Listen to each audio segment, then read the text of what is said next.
Buenas tardes.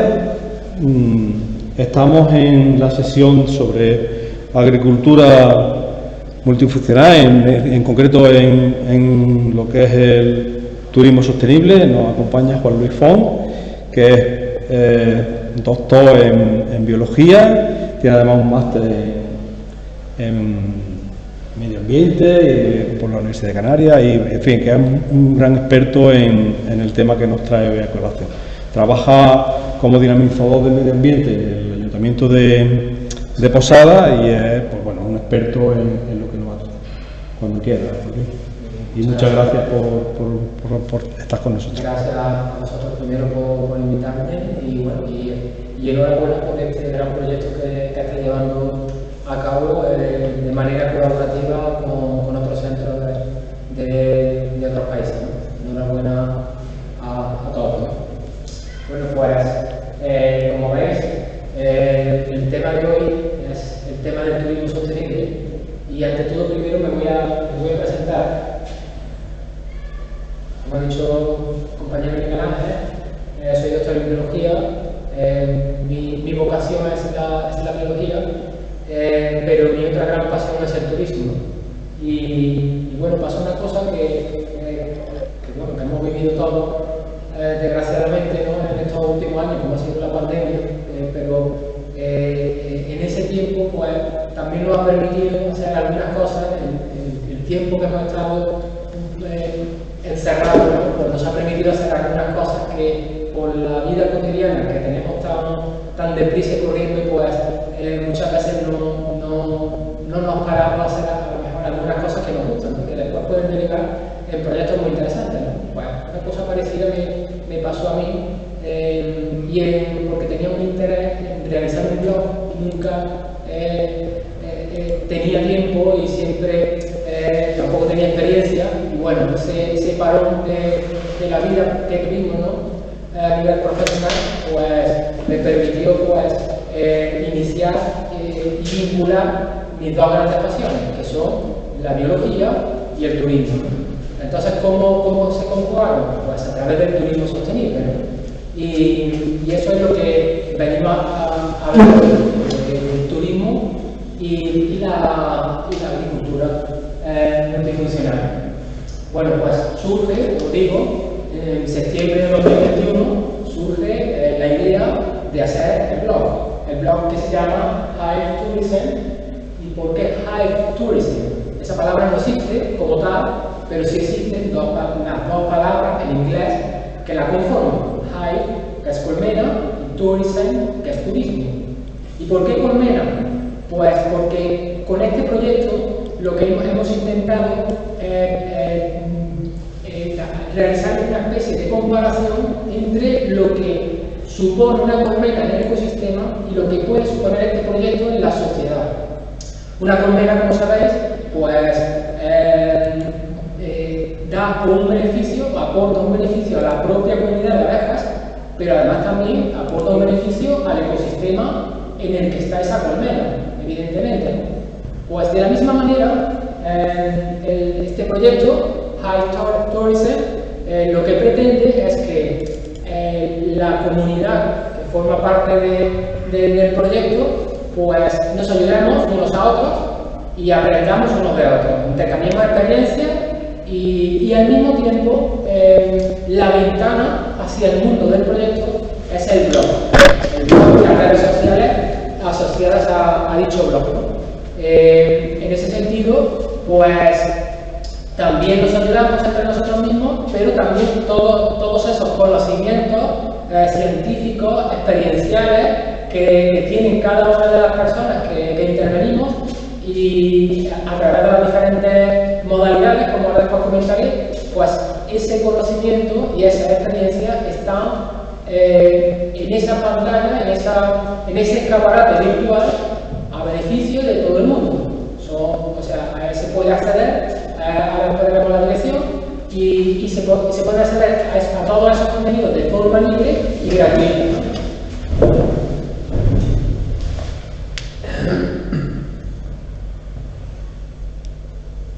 Bien, el blog, como decía, el escaparate del proyecto Hive Tourism tiene dos partes bien diferenciadas. La primera es la de entrevistas y la segunda son las entradas. Las entrevistas están divididas en 5 categorías de acuerdo a los roles profesionales de cada una de las personas que forman parte, que son protagonistas de esa entrevista. Es decir, ahí tenemos los 5 roles que hemos escogido: asociación, empresa, organismo público, turista y universidad. Están en ese orden no porque uno sea más importante que otro, están en ese orden por orden alfabético. ¿Y por qué hemos escogido todos esos? Para que todo el mundo se sienta representado, ¿no? Porque tú a lo mejor no eres empresario turístico, no eres un organismo público, pero eres turista. O a lo mejor perteneces a una asociación, o no. Pero al final, de esa manera, todo el mundo se ve representado, y ya sea como consumidor de contenido de Internet relacionado con el turismo sostenible, o bien porque quieras aportar algo a través de realizar un artículo, promover un evento de turismo sostenible, o bien ser el protagonista de una entrevista, ¿no? Hasta ahora pues llevamos 130 entrevistas de varios continentes, y el proyecto tiene un seguimiento en 54 países. Y la verdad es que una cosa que empezó como un hobby, también como un aprender de otras personas que saben más que nosotros, pues se ha convertido en un referente ahora mismo a nivel internacional. Y bueno, y las entradas pues son otro tipo de contenido. Está el contenido de la entrevista y el contenido a través de los artículos, los eventos o las noticias. Ahí tenéis la web, o sea, la página de internet del blog, y también abajo las redes sociales que acompañan al proyecto: en LinkedIn, en Instagram o en Facebook. Bueno, y aprovechando que tenemos a un público aquí en el plató este, ¿no? en esta clase, pues de aula tan bonita, pues vamos a establecer un pequeño debate en torno a qué significa. Vamos a empezar desde la base, ¿no? Es decir, ¿qué significa para ti desarrollo sostenible? Y en ese sentido, pues, pido a algunas de las personas que están aquí, pues, si son tan amables de decirnos qué les sugiere el desarrollo sostenible en 2 o 3 palabras. Es decir, no pido una definición de desarrollo sostenible, sino que me hagáis varias sugerencias.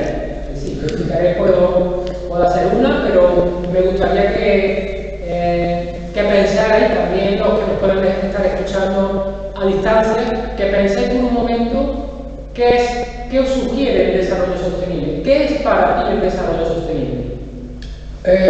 Mira, por ejemplo, desarrollo algo que crezca, y sostenible que crezca de una manera que lo vean nuestros nietos, nuestros hijos, y que sea de una manera amigable, ¿no? De una manera que no haga daño, ¿no? Que sea... Entonces podemos, en 2 palabras, podría ser crecimiento amigable, crecimiento amable. Amable.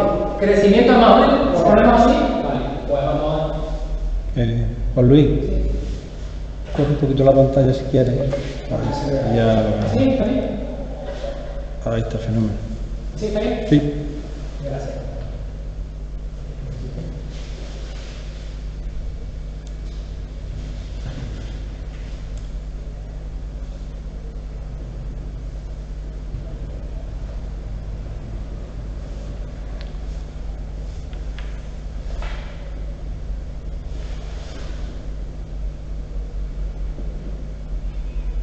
Vale. Otro. ¿Qué más se le ocurre? Que no agote recursos. ¿Cómo? Que no agote recursos en su uso. Que no agote recursos.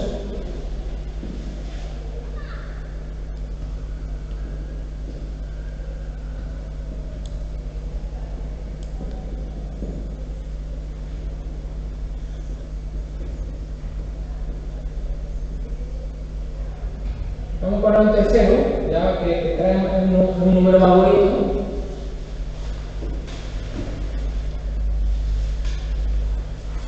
No temáis. Que sea sostenible. Sostenible. Que sea un sinónimo sostenible, que sea duradero en el tiempo. ¿No? Duradero en el tiempo, muy bien. Duradero de una manera eficaz.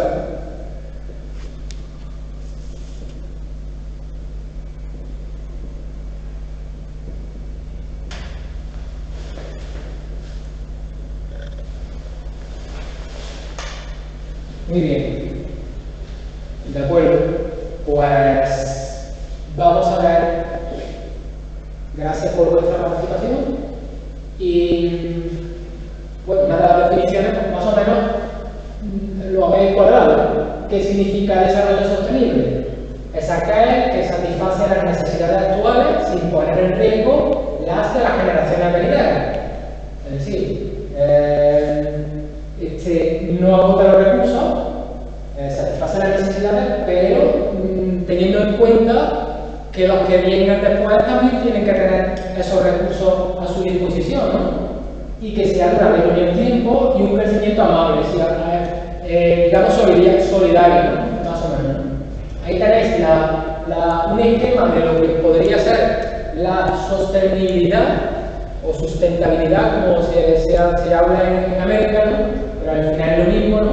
Es decir, es el punto de unión de estos tres patas, de estos tres círculos, que si nos imaginamos, por ejemplo, un banquito de un bar, un taburete, o de la cocina o de algún sitio de la casa, con tres patas, el asiento de madera, de plástico, de lo que sea, sería, vamos a suponer que es el desarrollo, ¿no? Y ahora, para que sea sostenible, es decir, para que ese banquito no caiga, pues las tres patas tienen que estar al mismo nivel. Si cada una de las patas la comparamos con uno de los pilares del desarrollo sostenible, que son tres: uno, el tema social, las personas; otro, el tema ambiental, el planeta; y otro, el tema económico. Entonces, el desarrollo sostenible, al compararlo con ese taburete, pues será sostenible siempre y cuando más o menos intentemos igualar las patas. Porque si una pata es más corta que otra, al final el banquito caerá. Y un proyecto sostenible, pues lo que persigue es eso. Es decir, puedes tener un proyecto que genere unas ganancias económicas muy buenas, pero después ese mismo proyecto esté originando, a lo mejor al cabo de 3, 4 y 5 años, unas desigualdades sociales en el sitio donde se va a desarrollar. ¿Qué pasa? Será un proyecto, bueno, que desarrolle económicamente esa zona, pero no será un proyecto sostenible, porque va a originar desigualdades. O a lo mejor es un proyecto que, bueno, el tema social lo contempla, pero resulta que es devastador con respecto a los ecosistemas. Y de aquí a 10 años, el ecosistema está totalmente desgastado, o erosionado, o con otra vegetación, o se han perdido especies de fauna, etc. Entonces, al final, un poco es muy difícil. Es cierto, es difícil, pero hay que trabajar en ello. ¿Para qué? Para que después las generaciones venideras tengan los recursos de los que hoy disfrutamos, porque los disfrutamos porque nuestros antepasados, que no sabían ni lo que era el desarrollo sostenible como tal, pero sí lo practicaban. Por eso hoy tenemos lo que tenemos, y tenemos todavía bosques, parques naturales, especies silvestres y unos ecosistemas que, por lo menos aquí en Andalucía, los tenemos gracias a esa herencia que hemos recibido de nuestros antepasados, porque ya trabajamos esos tres pilares de la sostenibilidad. Vale. Bueno, como ya más o menos tenemos claro que es el desarrollo sostenible, pero estamos trabajando este proyecto de AgriNext, pues vamos a pensar ¿qué entiendes por desarrollo sostenible en agricultura y ganadería? Que es la temática del proyecto. Vamos a intentar ir de lo general a lo concreto. Así que poco a poco nos vamos a ir acercando al concepto que estamos trabajando en el proyecto, que es la agricultura multifuncional. Cómo vincularlo con el turismo. Bien, pues voluntarios. De luego, para cómo sería el desarrollo sostenible en la agricultura y ganadería. ¿Qué entiendes por el desarrollo sostenible en la agricultura y ganadería? ¿Qué os sugiere? Oye, no hace falta que sea una frase, puede ser una palabra. Un ejemplo de palabra. Pero cortito, porque si no, no cabe la pizarra. Entonces, no sé, ganadería extensiva. Vale, pues entonces. No sé si. O dehesa, no sé. A pensar en ganadería pienso en algo sostenible, pienso en dehesa, pienso en ganadería extensiva. Quizás dehesa. Vale.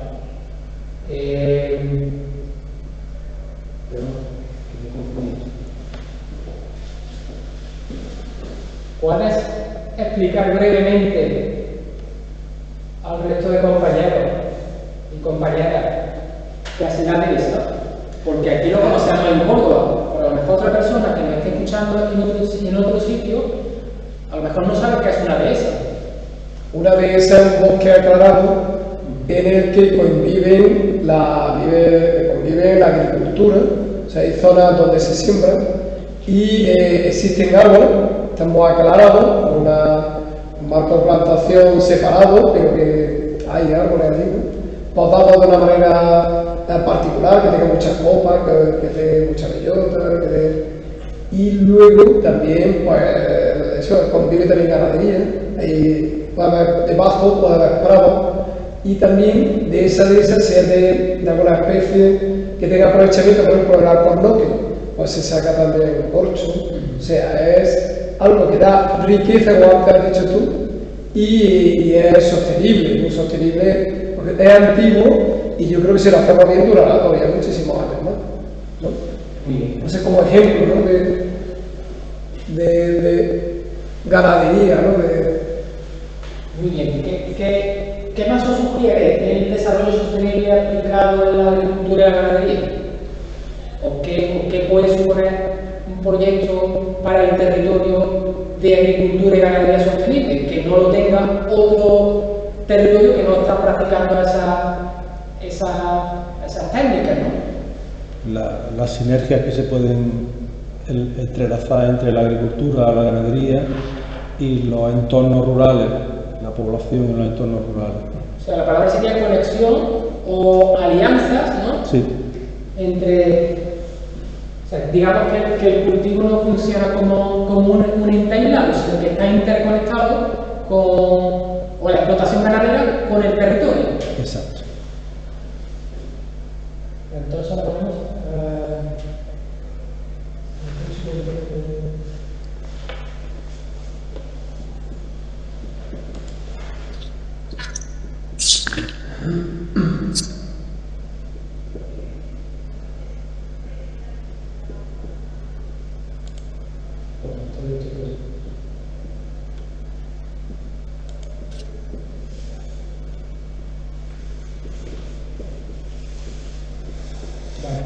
alianzas y sinergias con el territorio. Y un tercero, por terminar este bloque. Entonces estaba pensando a decir eso de afianzar las personas al territorio, que tiene un territorio que sea que tenga sus servicios, que tenga de su riqueza y que sea bello, ¿no? Que sea un sitio que no haya, no sé, impacto en el territorio, ¿no? Que sea algo. Bueno, has dicho varias cosas. Una podría ser por diversificar la respuesta. Sí. Podría ser que evita el despoblamiento. Evita el despoblamiento, ahí es lo que quería decir. Es lo que... Sí.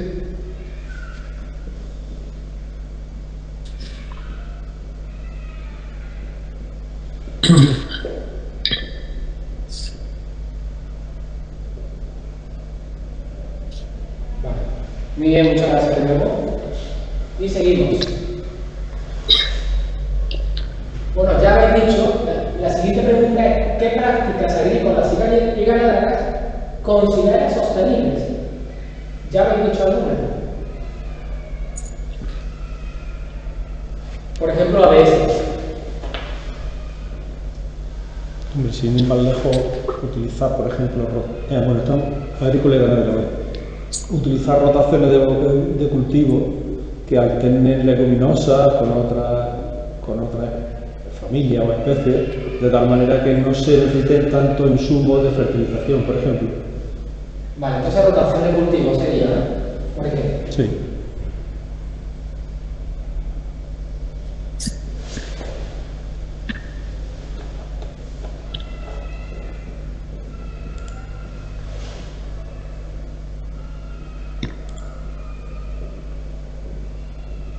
Muy bien. Rotación de cultivo. ¿Qué más? En cuanto a los fertilizantes, por ejemplo.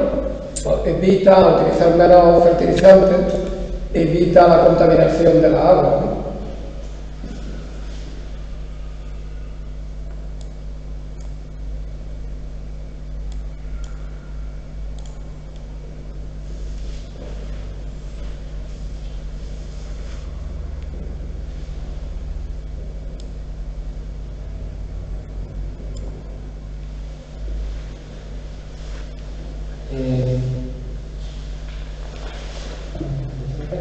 Con el tema de la energía, del uso del agua. La verdad es que, bueno, El bienestar animal en el caso de ganadería, no sé. la ganadería, si estamos trabajando desde un punto de vista multifuncional, la verdad es que es lo que se busca, bienestar, que ya es por obligación por la ley de bienestar animal, pero también generar unos entornos en los que sea un atractivo la propia agricultura y la propia ganadería. Me explico, que atraiga población urbanita o de otros sitios a los entornos rurales. Vale, ¿cómo lo sintetizamos eso? Sintetizamos. Crear atracción en el medio rural. Lo ruralista, que sea, te ponga de moda.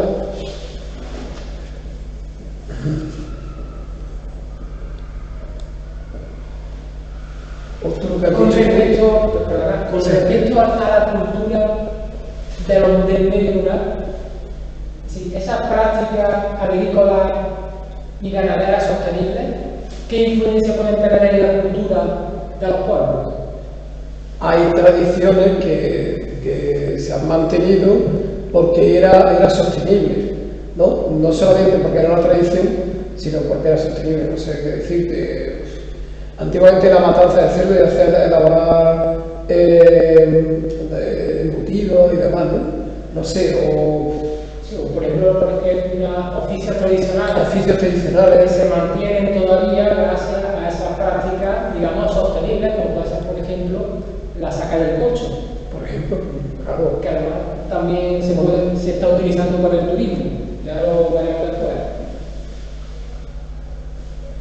Entonces, digamos, lo que está haciendo esas prácticas también sostenibles es fijando oficios tradicionales o la cultura de lo rural o algo así, ¿no? Podríamos ponerlo. Sí.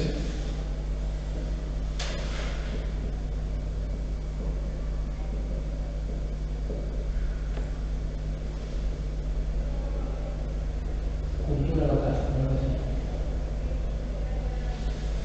Y hay una cosa que es muy interesante y que no hay que pasarla por alto, y es el tema de que la ganadería y la agricultura en su conjunto, el mundo rural, en el futuro son los que tienen que proveer de energía al resto de la población. Hay ejemplos muy curiosos en Alemania, donde una planta de biogás generan por cogeneración energía eléctrica, y con el vapor, con el agua caliente en este caso, lo que hacen es que calientan las casas y venden ese calor a las casas y la energía eléctrica que producen. Aquí podríamos utilizar, aparte de la famosa agrivoltaica que va muy bien con el tema de las vides, pues tendríamos no solamente la fotovoltaica o la eólica, que son las más conocidas, sino también se podría utilizar termosolar y otras fuentes como son los residuos para poder producir bioetanol y un montón de cosas más, ¿no? O sea, digamos, energía renovable en general. Vale.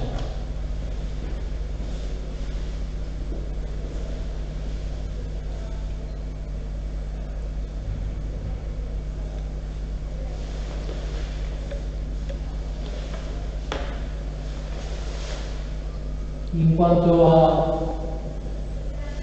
cuanto a la, por finalizar este bloque, en cuanto a la producción de alimentos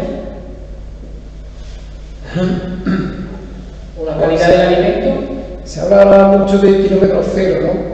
Y yo creo que eso es calidad, eso es calidad, ¿no? de cercanía, y luego también de si es a nivel ecológico, pues, siempre muchísimo mejor, ¿no? Y volviendo a lo de antes, se queda, ¿no? Esa plusvalía se queda ahí en el territorio, ¿no? Aparte que contamina menos, pues es más ecológico. Quizás. muy bien.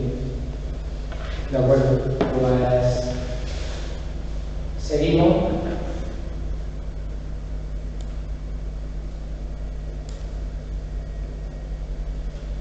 Bueno, ya creo que esta pregunta está relacionada también con algunas de las cosas que hemos estado comentando, ¿no? ¿Qué otras funciones, además de producir alimentos, puede cumplir la agricultura y la ganadería? Y bueno, aquí hay algunos, como el caso este de alianza y sinergia de colaboración en el territorio, evitar despoblamiento, crear nación, fija la cultura local. ¿Alguna cosa más se ocurre? O sea, ¿qué más cosas se puede hacer en una finca, en una parcela agrícola o ganadera, aparte de producir alimentos? ¿O qué beneficios puede dar? Hay muchas iniciativas que son desde el dar cursos, el enseñar las propias explotaciones, que lo que hacen es traer gente, turismo en definitiva, y la verdad es que está muy relacionado con todo eso, ¿no? Hace poco salió un documental o una noticia en televisión de un señor que tenía un campo de maíz y había generado como una especie de recorrido, un escape room dentro de lo de esto.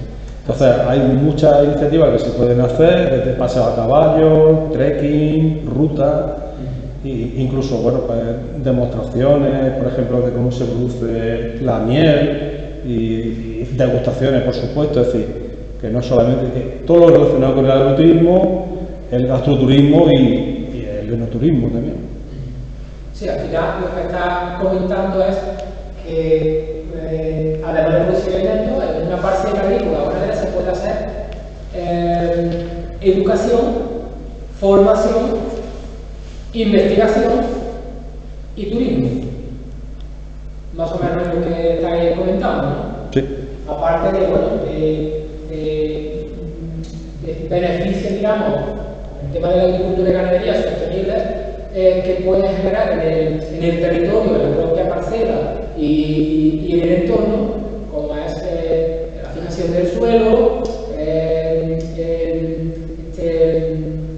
la pervivencia de la biodiversidad, etc.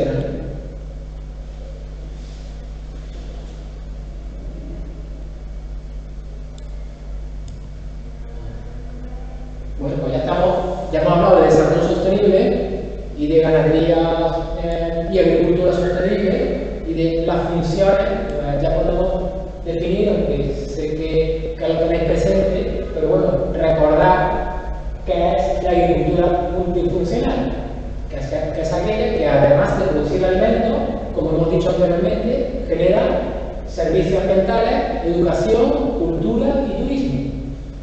Y todo eso viene recogido en diferentes acuerdos internacionales, directrices, tanto europeas como internacionales, como son el Pacto Verde Europeo, la Política Agraria Común o la Agenda 2030. Y aquí hubiese puesto algunos de los objetivos de desarrollo sostenible que están directamente involucrados en la agricultura multifuncional, como es el 8, con el trabajo decente y crecimiento económico, el 12, la producción y consumo responsable, el 13, la acción por el clima, o el 15, la vida de ecosistemas terrestres. Faltaría, en realidad, prácticamente los 17, objetivos de desarrollo sostenible, pues se involucran en todo este tema de la agricultura multifuncional, aunque estos son los más directos. Faltaría uno también directo, que lo ha comentado el compañero, y cuando hablaba de alianzas y sinergias con el territorio, que es el 17. El ODS 17 lo que dice es establecer alianzas para conseguir objetivos. Y está claro que como la unión hace la fuerza, o como dice un proverbio africano, si quieres ir rápido, ve solo, pero si quieres llegar lejos, ve acompañado.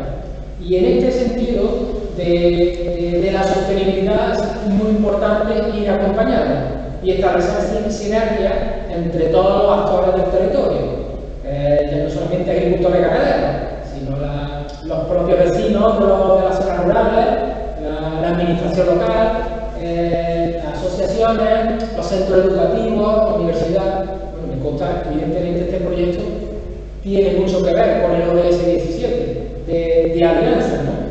Por eso estáis trabajando y estableciendo colaboraciones con distintas entidades para que la agricultura multifuncional se conozca y se impregne la sociedad de esta manera de ver la agricultura y la ganadería.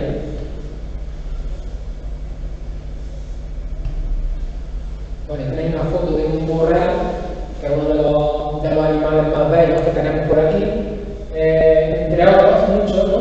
Y bueno, ¿y cuáles son esas funciones clave que hemos dicho? Y podemos resumir todo lo que hemos estado hablando hasta ahora, funciones de la agricultura multifuncional, pues nos permite realizar una producción sostenible de alimentos, nos permite gestionar el paisaje y la biodiversidad.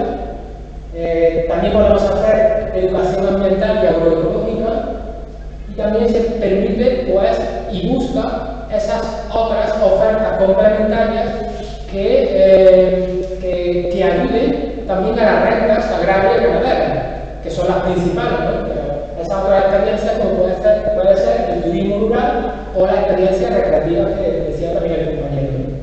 Y por supuesto también el tema de la innovación y la dinamización social, como el caso del proyecto Agrimet. Bien, pues vamos a borrar la pizarra. Ahora hemos hablado del desarrollo sostenible y ahora vamos a hablar del turismo. Ya después veremos a ver cómo se cuadra una cosa con la otra.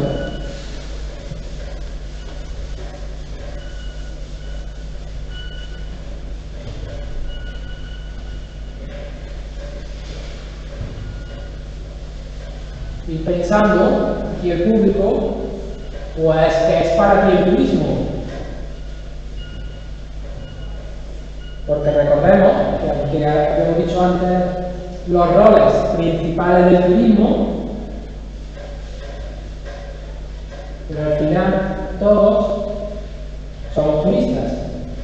Con lo cual algo tendremos que decir del turismo, aunque no nos dedicamos profesionalmente a ello.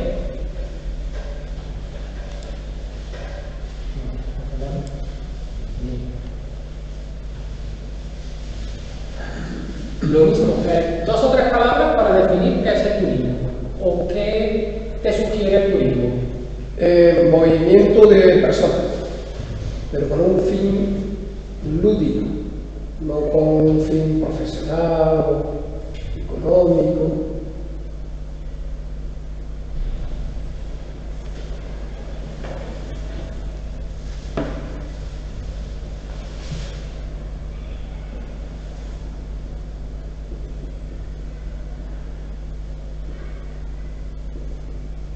Eso que pone por ocio, Ocio. no voy a poner entre paréntesis, ocio.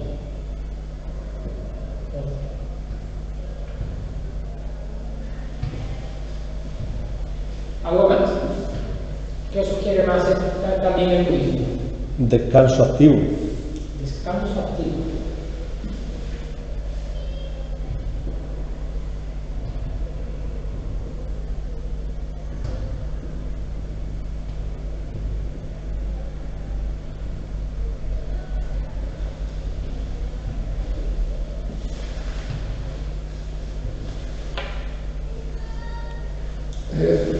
Entonces, nuevos conocimientos in situ, en lugares nuevos,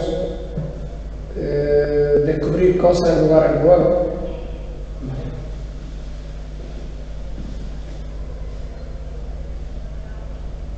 Nuevos Conocer lugares, ¿no?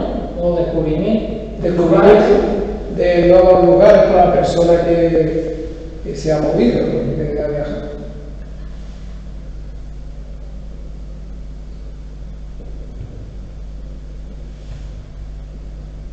¿Y ese conocimiento de lugares qué implica?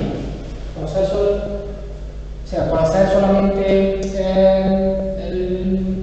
los monumentos, los paisajes, las personas. Lo está diciendo tu favorito. Monumentos. ¿Qué buscas tú cuando tú vas de turista al sitio? Por ejemplo, monumentos, paisajes y tradiciones, por ejemplo, o nuevas costumbres.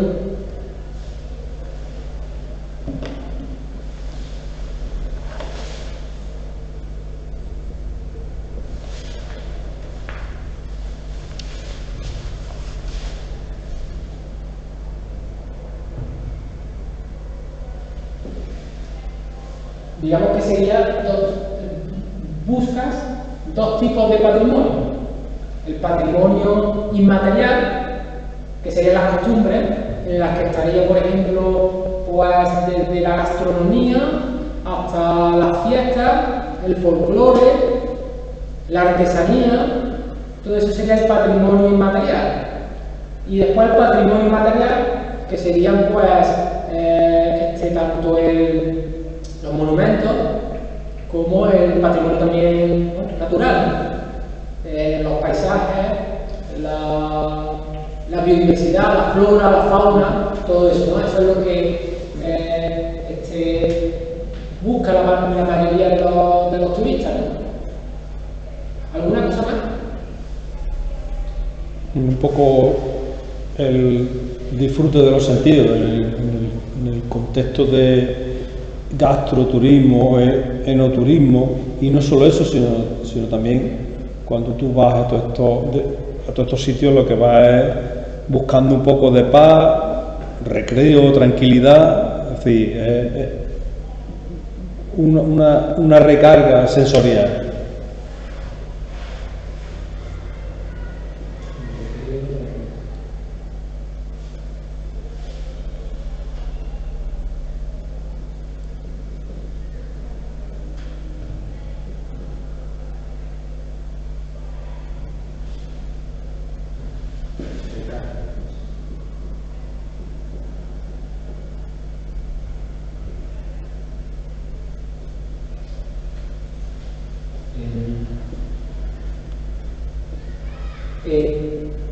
Habéis dicho que sería movimiento de personas por ocio.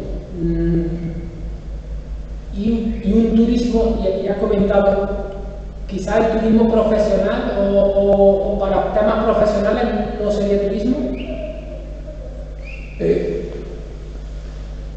Lo he dicho para que no sea un viaje de negocio puro y duro. Hay mucha gente que trabaja, que tiene que viajar por trabajo, va a hacer una reunión, trabaja y se vuelve. No ve nada más que el metro, el avión, ¿no? Y un poco más, ¿no? Por eso lo he querido un poco separar. Vale, bien.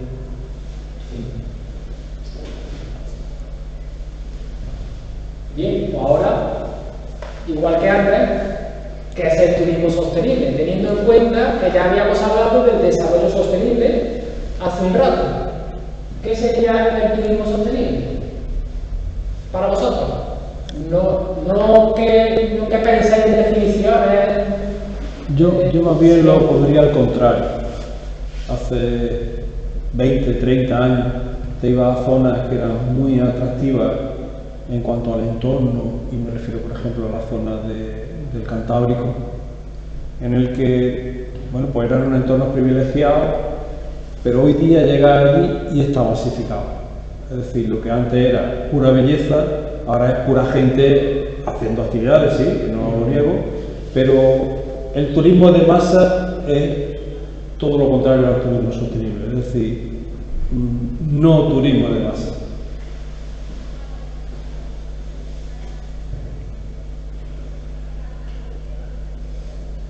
O lo que es lo mismo, turismo de calidad.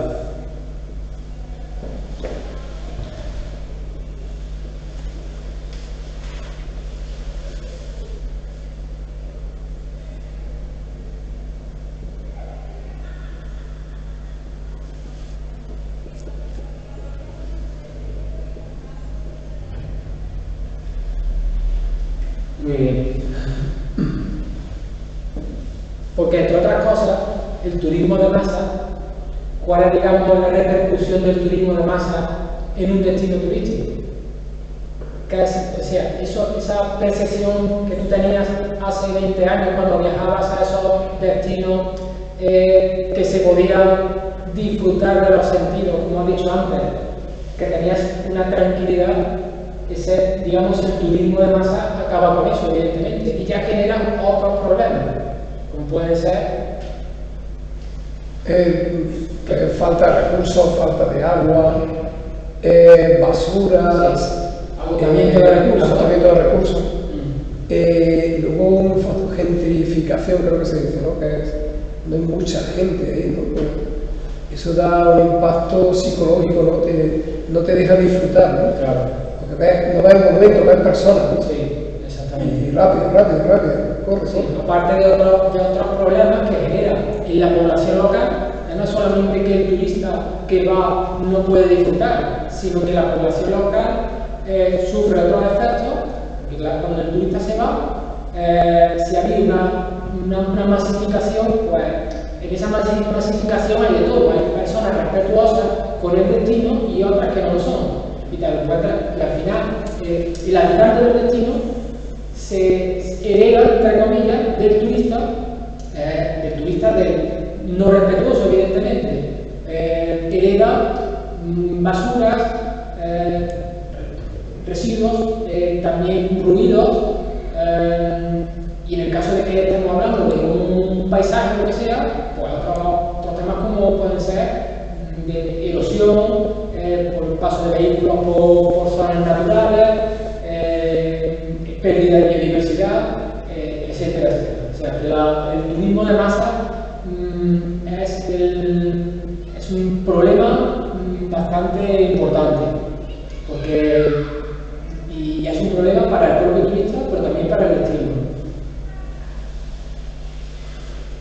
¿Alguna cosa más que os sugiere también el turismo sostenible? ¿O cómo pensáis que tiene futuro el turismo sostenible? ¿Qué importancia le da el turismo sostenible? Que preserva el medio ambiente, sobre todo.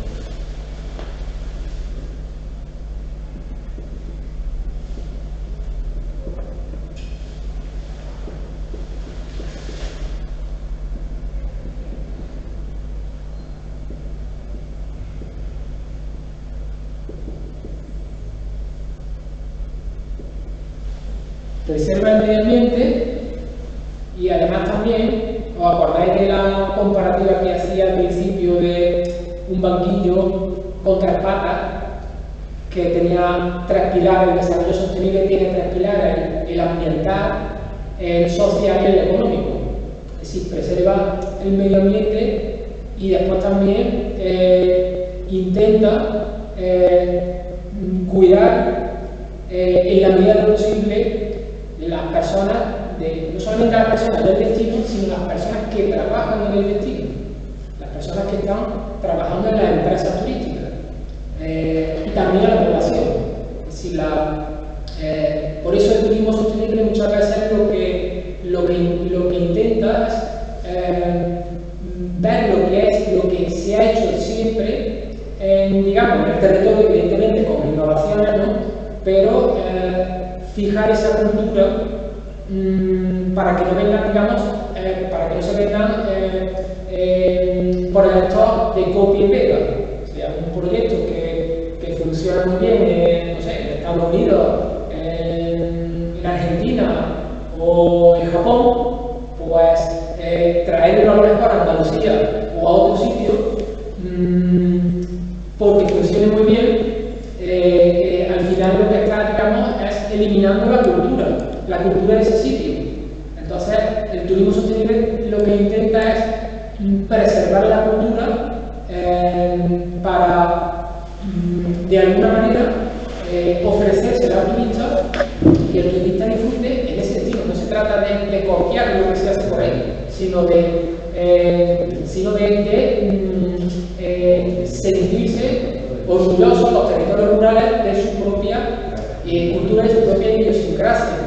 Evidentemente hay proyectos muy buenos en todos los sitios del mundo que se puede copiar, digamos, la metodología de trabajo u otros temas, pero no la esencia, porque cada sitio tiene su esencia. Si un proyecto funciona muy bien en Estados Unidos y lo traes a Andalucía, podrá funcionar, pero tarde o temprano habrá un choque de culturas porque estás trayéndote la esencia de otro sitio y desplazando la nuestra. Pasa como con el tema, en fin, ya que estamos entre ciencia, ¿no? Pues pasa como el tema de la introducción de especies exóticas e invasoras. Cuando metemos en un ecosistema una especie que no es de aquí, al final, tarde o temprano, surgen los problemas. Y al final, en muchos casos, la especie exótica invasora desplaza a la autóctona. En fin, eso ya sabéis todos los problemas que hay. Vale, y una tercera cosa más que haga el turismo sostenible, o que os sugiera el turismo sostenible. Poner en valor para que se conozca los valores de un sitio, ¿no? Poner en valor el territorio, y al conocerse, también ahí existe un riesgo porque si no se conoce también a veces se protege, ¿no? Pero también lo que se conoce y se vende bien, yo creo que se vende el valor que tiene para la sociedad, ¿no?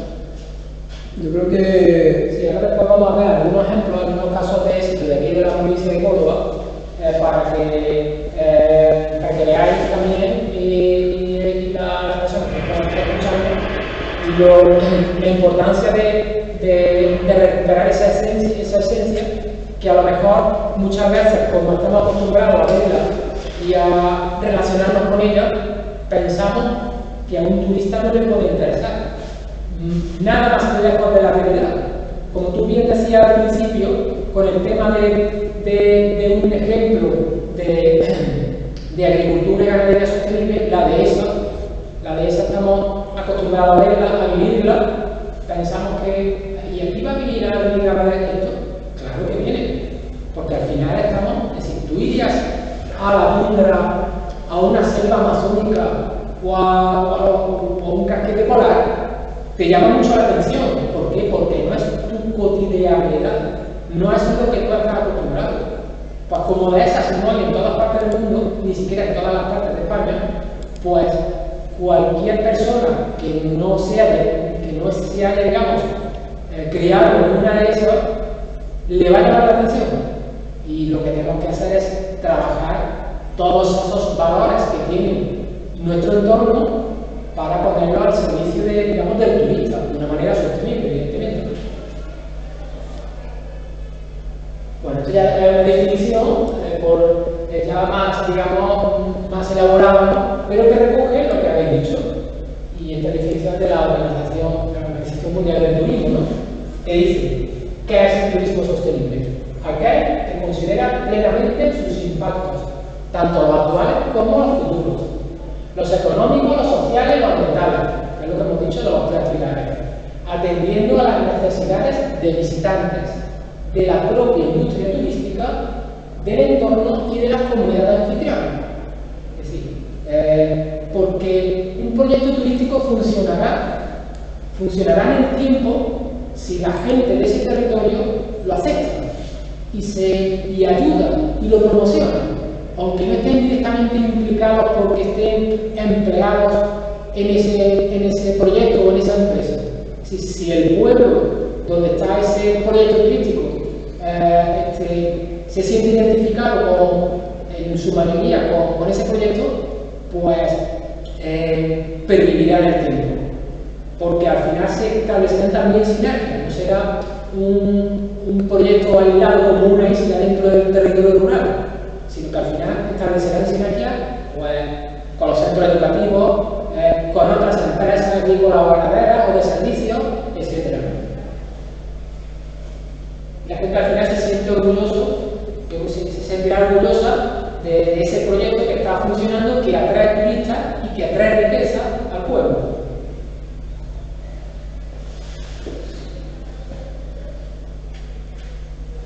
Bueno, aquí hay algunas de las cosas como resumen que hemos dicho, ¿no? ¿Qué puede aportar el turismo sostenible a la agricultura multifuncional? Pues, por un lado, puede diversificar los ingresos rurales, sí, aparte de las rentas que el agricultor o el ganadero recibe por su actividad principal en la producción de alimentos, pues puede aportar otros beneficios. Y en el caso de que un año hay mala cosecha, los precios son bajos o cualquier otra circunstancia, viene una plaga, en fin, digamos los ingresos disminuyen durante 1, 2 o 3 años, si tienes unos ingresos complementarios que la propia finca o la propia parcela puede aportar, ya sea el turismo, sea el tema educativo, sea cualquier otra actividad, pues al final, en este caso en la del turismo, pues al final se va a compensar un poco y se puede pervivir y esa pata económica del proyecto permite que el proyecto pueda seguir existiendo y con futuro, tanto para las familias que estén explotando en ese momento la empresa como la cooperativa o la sociedad que sea, como para las próximas generaciones. Revaloriza la producción local, también el turismo, porque al final, como ahora veremos después, el turista que viene a la explotación conoce de primera mano de dónde sale el producto que se encuentra en el supermercado, con lo cual, de alguna manera el turista apoya al agricultor o al ganadero a que siga trabajando en esa línea. Genera tendencia educativa o promueve la conservación activa del paisaje. Si el turista tiene un paisaje bien conservado, porque el paisaje tiene un fuerte componente psicológico y el turista se mueve mucho también por las emociones. Y bueno, a todos nos gusta un paisaje bien conservado, un paisaje armonioso, ¿no? Entonces, el turista sostenible va buscando ese tipo de paisaje, con lo cual nos obliga de alguna manera a los pobladores de las zonas rurales a intentar tener ese paisaje lo mejor posible para los turistas y también para nosotros mismos, evidentemente. Bueno, y ahora vamos a ver algunos ejemplos de lo que estamos hablando, ejemplos reales, que no es todo teoría, ¿no? Entonces, bueno, pues hay voy a poner 3 ejemplos, en verdad hay muchísimos, por supuesto, que podemos ver en sesiones posteriores. Pero bueno, soy de Posadas y he traído algunos ejemplos de Posadas, también de algún pueblo, de algún municipio cercano. Y hay son ejemplos para que veáis cómo experiencias reales de agricultura y ganadería han incorporado el tema turístico, ¿no? En este caso la finca del Cercado, que está próxima a Posadas, donde su actividad principal es la agricultura, pero ha incorporado también pues, otro elemento que es el turismo. Lo que han hecho es que un cortijo antiguo, uno de los más antiguos de Posadas, que estaba muy deteriorado, pues lo han rehabilitado y lo han convertido en un salón de eventos y celebraciones, ¿no? Como podéis ver ahí. Y además se han incorporado otros elementos antiguos que no se ha barrido el pasado, sino al contrario, se han intentado recuperar todos los elementos antiguos del terreno para incorporarlo para el tema del turismo. También del mismo asociado al proyecto anterior, la dehesa de la Alcornocal, que es una finca ganadera que está de la misma familia que la anterior, pues tiene una casa rural, es decir, en torno a la explotación ganadera se ha montado una casa rural para el tema del alojamiento y también se hacen actividades pues, para conocer el entorno, sería de ornitología, observación de estrellas, etc. Si la actividad principal es eso, es la dehesa. La dehesa, el ganado extensivo y después los aprovechamientos tradicionales, como puede ser la agricultura, puede ser la saca del corcho, etc. ¿no? Y al final, pues, digamos que son ejemplos de agricultura o ganadería multifuncional. Es decir, equilibran los ingresos de la explotación a través de servicios complementarios basados en el turismo, ya sea el turismo de alojamiento, el turismo de eventos o el turismo de actividades de naturaleza. Otro de los casos, otro de los ejemplos, ¿no? También en Posadas, es el de la cestería de vareta de olivo. Resulta que, y digo desgraciadamente, me alegro porque sea el municipio en el que vivo, que es Posadas, que se ha conservado uno de los oficios más extendidos de todo el arco mediterráneo. Digo desgraciadamente porque ya no queda prácticamente en casi ningún sitio alguien que se dedique a hacer la cestería de vareta de olivo. Entonces, resulta que estaba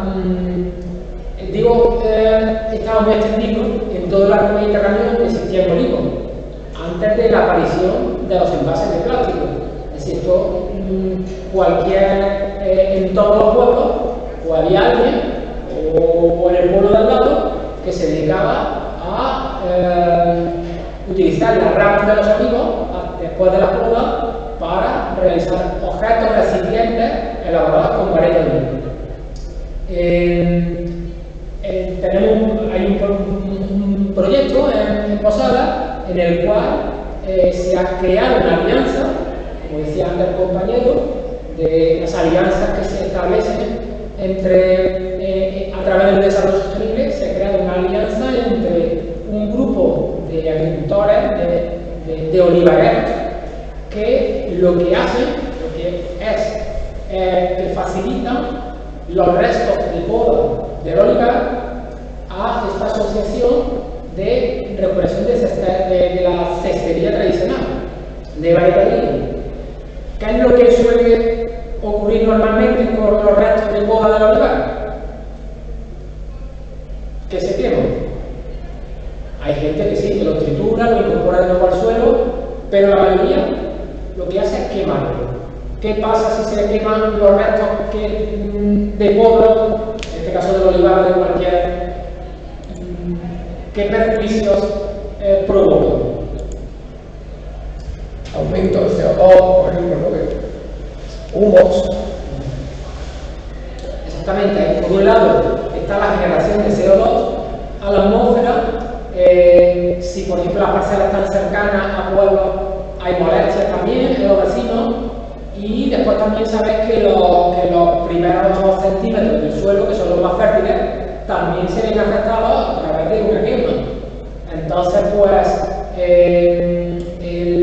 la sinergia entre estos artesanos y, por otra parte, con los olivareros, pues lo que se hace es que ese residuo del campo, ese residuo del olivar, deja de ser un residuo y se convierte en un subproducto que se mete de nuevo en la economía. Y se mete de nuevo en la economía a través de la elaboración de cestos, que además son únicos e irrepetibles, porque las piezas que elaboran no te las vas a encontrar en ninguna parte del mundo otra igual. Por un lado, consigue servir para este problema, para resolver este problema y disminuir la cantidad de residuos que se queman, y por otra parte recuperar un oficio tradicional y una cultura de las zonas rurales, y además también lo que se consigue es, desde el punto de vista de, por ejemplo, de la decoración, ¿no? Pues tener un objeto artesanal disponible para todo el mundo, ¿no? Para todo el mundo que lo desee. Entonces, bueno, este proyecto lo podéis ver a través de esta página web que se llama artisoliver.com, donde viene hablando del proyecto y sobre todo también de esas ventajas que el proyecto provee tanto a agricultores como al tema del cambio climático, que al final está relacionado todo esto con el cambio climático, como hablábamos anteriormente con el tema de los ODS, ¿no? Y bueno, voy a poner una cosita más. ¿Cuál es el proceso? ¿Cuál es el proceso del canasto? Es decir, digamos, del centro. Bueno, como veis, recogen la vareta en el campo, se quedan, se llevan al centro de artesanía, se pegan, se quitan las ramas laterales, las hojas, y se dejan totalmente, bueno, los nudos también se los preparan para que, digamos, la vareta no tenga ningún tipo de obstáculo a la hora de tejerla, ¿no? Y se van clasificando por tamaño, ¿no? Y bueno, y entonces pues después se empieza a tejer y salen auténticas maravillas como eso. Son objetos, muchos objetos tradicionales, es decir, pues el canasto para tener fruta, huevos, un frutero, la garrafa antiguamente se cobraba, pero además también sacan otros usos nuevos, lapiceros, paragueros, espejos, bandejitas para poner la llave, el móvil.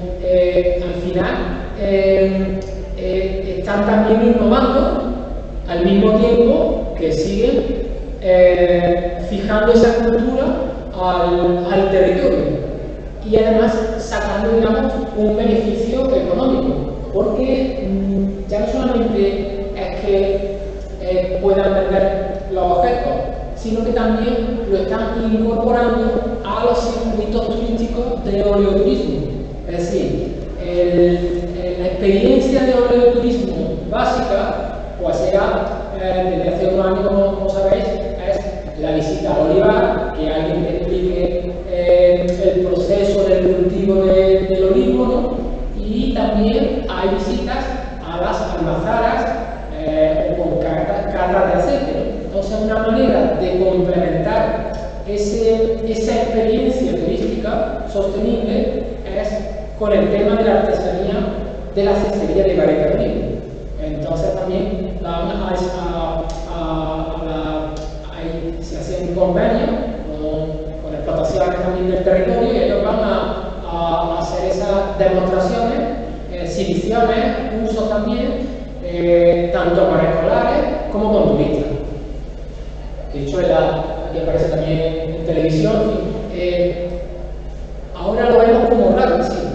El oficio de la cestería de Caleta de Olivo está en peligro de extinción, con muchos animales, como la águila imperial ibérica, como el lince, como la cigüeña negra. Y bueno, gracias a esta iniciativa se van recuperando y se van fijando de nuevo al territorio para que no se pierdan, porque ya no es solamente el tema de la cultura, ¿no? Sino también, como hemos visto, están cumpliendo un bien o un fin también social y ambiental.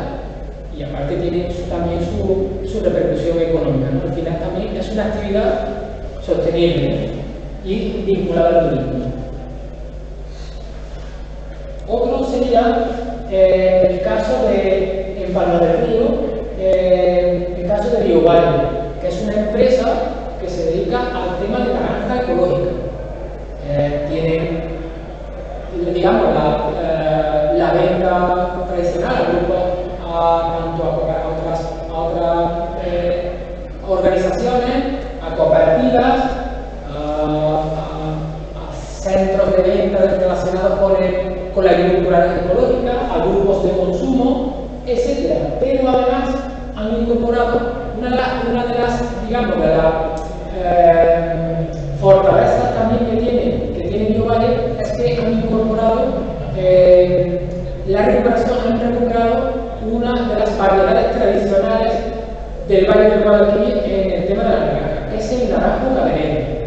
No sé si lo habéis oído alguna vez, pero hace unos años, pues, bueno, hace ya una década, el naranjo cadenero es tan grande como una encina. Ahora después la veréis en la foto. Fijaros, esto es un naranjo cadenero.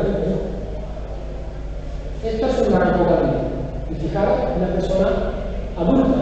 Es decir, yo he visto naranjos cadeneros en ese sitio que son más grandes que una encina. ¿Qué pasó hace unas décadas? Cuando digamos, aquí en el Valle del Guadalquivir se empezó a popularizar el cultivo del naranjo, además se arrancaban olivares tradicionales, se plantaban naranjos, pues que vieron que el naranjo cadenero no era rentable. Pensaron que no era rentable. Sin embargo, BioValle pues conservó parte de sus naranjas cadeneros y demostraron que sí era rentable. No solamente a través de estudios científicos que los tienen, sino también a raíz de la práctica. Y además incorporaron el tema del turismo. El turismo es slow es lento, turismo lento, que eso está relacionado con lo que decía el compañero. Si el turismo sostenible es lo contrario del turismo de masas, pues el turismo slow, que está muy de moda en los últimos años, pues exactamente lo que persigue es grupos pequeños, sitios digamos que protegen el territorio, que cuidan el medio ambiente. Al final hay un sector dentro del turismo que apuesta por el turismo slow, que puede ser turismo sostenible y bueno, en este caso esta experiencia agrícola pues lo ha incorporado y de esa manera pues viene gente que practica este tipo de turismo pues de todas partes del mundo, tanto turistas de ocio como turistas profesionales. Turismo profesional de Estados Unidos, del norte de Europa, que quiere ver también una explotación, en este caso de naranja, para hacer también, o sea, no solamente para ver cómo se cultiva la naranja, sino para probar experiencias que no las tiene en su vida cotidiana. Al final, no tiene una denominación como el oleoturismo o el enoturismo, que también decía el compañero, el tema del vino, ¿no? Pero básicamente la filosofía es la misma. Al final pensamos, pero va a venir un extranjero o va a venir una persona de otra parte del país a ver un campo de naranjas. Pues sí, bien, pero hay que diseñar muy bien ese producto. Hay que diseñarlo como cualquier otro producto turístico y hay que dotarlo de una calidad para que cuando venga el turista pues se lleve unas sensaciones, unas experiencias únicas. Y a lo mejor para nosotros es muy común, pero para una persona que no ha visto un naranjo en su vida, que venga, se meta entre los surcoestos, en los carriles, coja una naranja, la pele con sus manos y se la coma, eso es una experiencia turística única para muchas personas en el mundo. Aunque a nosotros nos parezca que es una obviedad o algo que nadie va a apreciar. Al final es ver qué es lo que tengo en mi parcela, pero qué es lo que tengo en todos los sentidos y abrirnos también al mundo.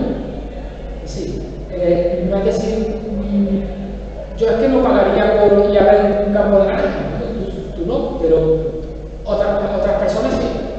Entonces, ver qué es lo que es desde el punto de vista del cultivo, desde el punto de vista de la biodiversidad, desde el punto de vista del paisaje, de las costumbres, de la artesanía asociada a esa zona, del paisaje y formar un todo y ponerlo al servicio también del turista. No es que el turista, o sea, que el agricultor o el ganadero se conviertan en una agencia de viajes o se convierta en un guía turístico, para nada. De hecho, por ejemplo, BioValle recibe turistas fundamentalmente asiáticos, japoneses, coreanos, etc. Entonces, ellos lo que hacen es que destinan, digamos, convenian con agencias de turismo slow o del turismo que sea, para que traigan los turistas, visiten la finca y la propia agencia trae los traductores. Los traductores, y ellos se la explican en español. Y el traductor los traduce al resto, ¿no?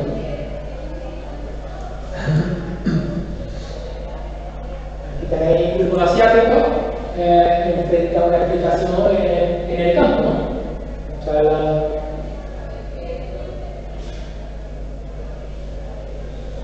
bueno, algunas de las lecciones que podemos aprender en el día de hoy, en esta charla, ¿no?, de turismo sostenible, ¿no? Pues la de que diversificar no es dispersar. Es decir, dentro de lo que hablábamos antes, es decir, tenemos varias opciones de aparte, sin olvidar, por supuesto, sin olvidar que lo principal es la actividad del agricultor o de la ganadería, ¿no? La de producción de alimentos, ¿no? Pero podemos ver otras posibilidades que nos van a ayudar y nos van a ayudar para la pervivencia de nuestro proyecto, ¿no? Que la educación del sector productor entre el campo, la ciencia y el turismo, y que los proyectos locales pequeñitos pueden inspirar redes internacionales o redes nacionales. En la península ibérica hay redes relacionadas con las dehesas y en otros sitios hay otro tipo de redes relacionadas también con el turismo sostenible, ¿no?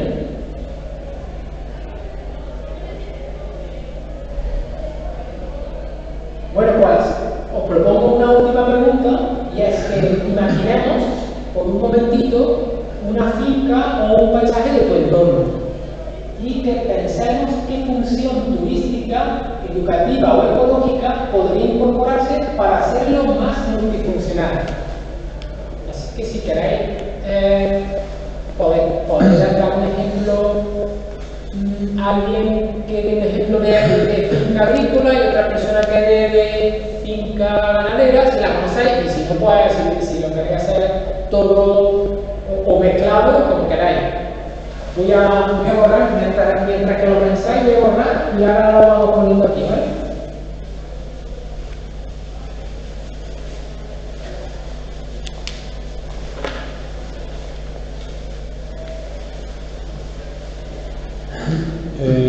Por un lado, pues podríamos tener lo que son los talleres de agricultura. Sí, mira, primero, antes de decir ¿qué funciones podría añadirle?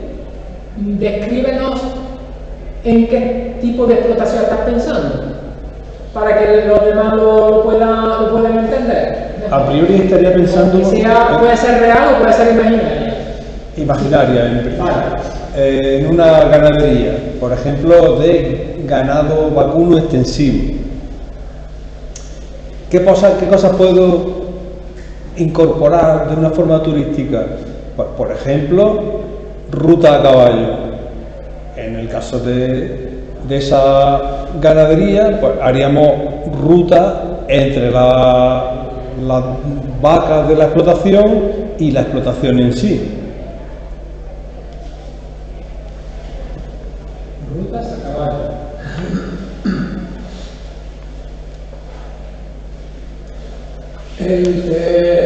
Uno podría hacer la observación de aves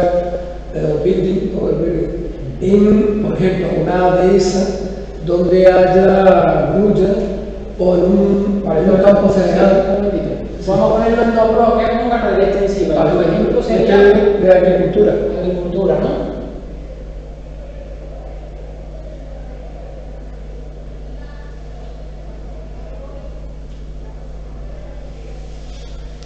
Observación de...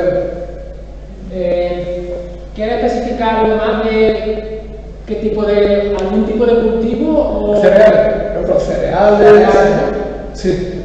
Agricultura de cereales.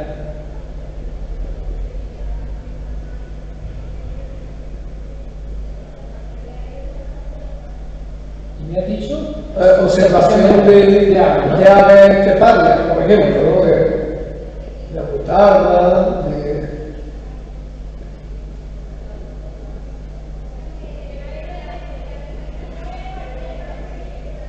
Hay muchos ceníferos, o sea, de aves que viven, ¿no? Que conviven ahí en la estepa cerealista. Muy interesante también, porque además sabréis que muchas veces se habla de especies emblemáticas, como hemos dicho anteriormente, el águila imperial, el lince, el oso pardo en el norte de España, el urogallo, y sin embargo, las estepas cerealísticas están bien amenazadas, y sobre todo también el tema de la agua, que lo pueblan. Ese tipo de actividad podría conservar el paisaje y también concienciar a la gente para el uso, me refiero a la gente de las zonas rurales para el uso también tanto de maquinaria como también de productos que puedan alterar la vida de ese ecosistema agrario, ¿no? Y de biodiversidad asociada, ¿no? Muy bien. Talleres gastronómicos. Talleres gastronómicos. Eso valdría para los dos lados. Sí. Talleres sobre todo pensando en productos locales. Tanto, por ejemplo, en ganadería estaríamos hablando de charcutería y en el caso de agricultura pues podríamos hablar de talleres, por ejemplo, de aderezo de aceitunas, por decir algo, o de producción de alimentos típicos.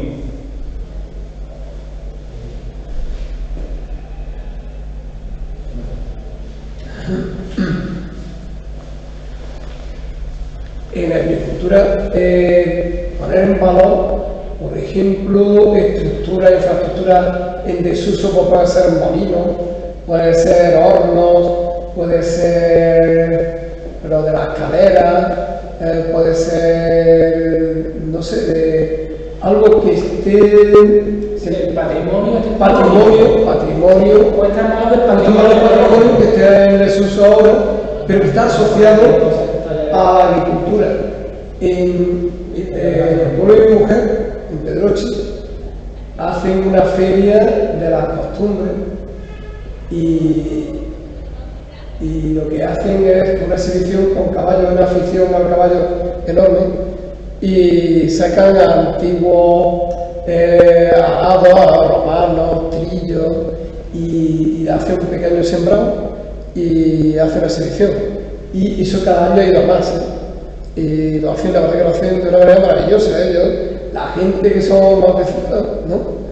Pues la verdad que es un espectáculo aquello.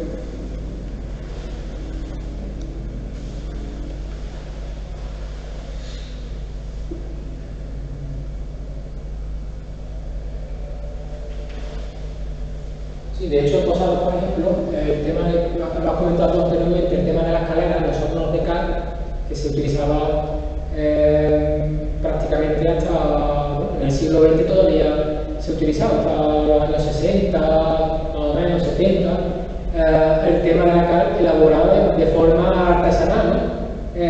Se están recuperando esos hornos de cal y de hecho ya hay una ruta turística para pasear a través, o sea, por esos hornos, ¿no?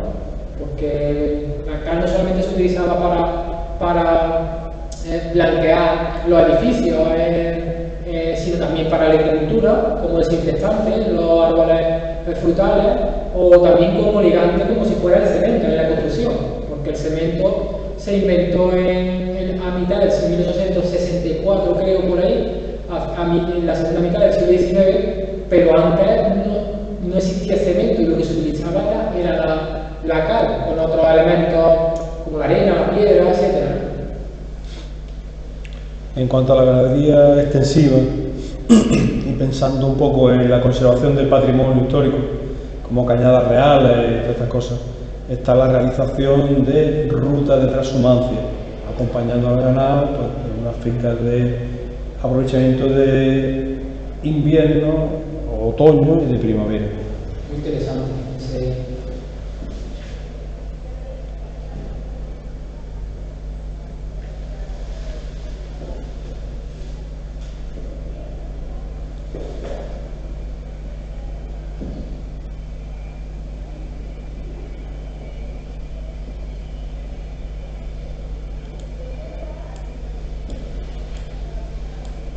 Interesante porque además es una manera de conservar ese patrimonio también etnológico que tienen las zonas rurales, que es el de los caminos ibereños, caminos tanto municipales como veredas, las vías pecuarias, en sus diferentes tipologías de corbeles, veredas, cañadas, etc.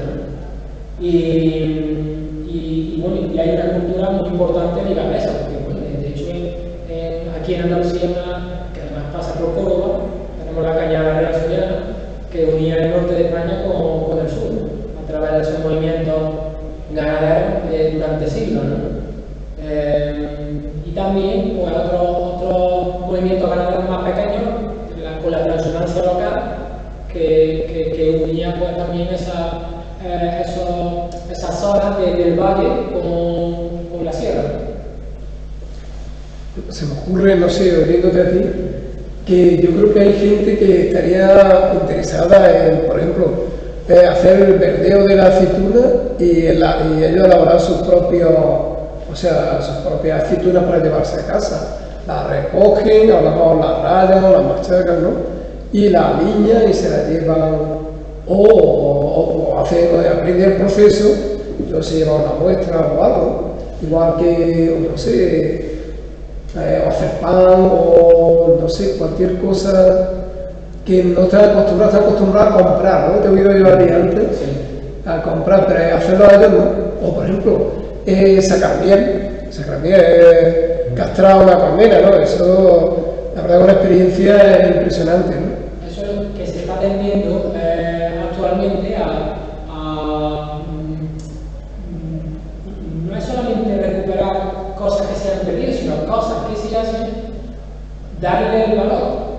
Entonces, para que la experiencia, digamos, sea todavía más potente, porque al final el turismo se mueve mucho por sensaciones y por experiencia. Ahora está muy de moda el turismo experiencial, es que hemos estado mucho tiempo.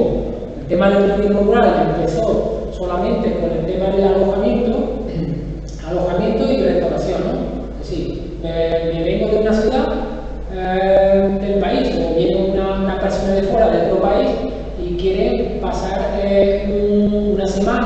semana en una casa rural fue para conseguir la tranquilidad que decía el compañero anteriormente, ¿no? Pero ya el turista necesita algo más. No solamente quiere estar en una casa rural con sus comodidades y todas estas cosas, ¿no? Y estar en un sitio tranquilo, en un paisaje bien conservado. Y comer bien en algún restaurante, productos de la zona, una gastronomía típica de allí. Ya no solamente quiere eso, quiere experiencia. Porque al final la experiencia es también, desde el punto de vista de la comercialización, una buena experiencia en un destino, pues va a ser que se recomiende ese destino rápidamente y tenga todavía más visitantes en el futuro, ¿no? Y además hoy día con los móviles, que todo el mundo quiere mostrar su experiencia, su buena experiencia, pues también en ese sentido ayuda a promocionar un destino. Muy bien. ¿Alguna cosa más se os ocurre? Se ocurren muchísimas cosas, pero sería interminable, ¿no? Sí. Bueno, pero dejemos entonces para la próxima, vamos terminando ya. Por resumir un poco, el futuro del turismo y la agricultura no es competir por el territorio. Es decir, quítate tú, que me pongo yo. No es eso. Es co-crear valor de excelente. Es decir, es formar, crear alianzas, crear sinergias para ayudarnos y, digamos, desarrollando al final el desarrollo sostenible es avanzar, es que nuestra gente, nuestros jóvenes, que afortunadamente ya están mucho mejor preparados que antiguamente, ¿no? Tengan la opción de quedarse en el territorio. Otra cosa es que decidan, pues me quiero ir a otro país porque quiero aprender un nuevo idioma, unas nuevas costumbres, o quiero vivir en una ciudad, vale, muy bien, todo eso es factible, pero por lo menos que tengan la oportunidad de decir, yo me quiero quedar en mi pueblo, yo me quiero quedar a vivir y a trabajar en el territorio rural porque tengo futuro. Y en ese sentido, el turismo sostenible es muy importante y la agricultura multifuncional. Como síntesis final, la agricultura multifuncional da base y sentido al turismo sostenible. El turismo sostenible da visibilidad y valor a la multifuncionalidad agraria. Y son totalmente complementarios. Y ambos son pilares de una transición ecológica con rostro humano. Y bueno, esto ha sido por hoy nuestra sesión de turismo sostenible y agricultura multifuncional. Ha sido un gusto y un honor estar aquí con vosotros en la tarde de hoy. Y nada, a vuestra disposición por si podemos seguir colaborando próximamente. Muchísimas gracias por tu ponencia y si no te importa me gustaría hacerte algunas preguntas, sobre todo visto a tu experiencia y tu conocimiento, ¿no? Esto está enfocado a jóvenes emprendedores, a estudiantes, incluso a profesionales agrarios que quieren trabajar, ¿no? Lo que es el turismo sostenible, un pilar básico es cómo te da a conocer. Me gustaría que dieras una pincelada sobre qué forma tienes tú de darte a conocer, la difusión que puedas tener y cómo poner en valor para que la gente venga y tenga esa actividad de forma sostenible también en el tiempo.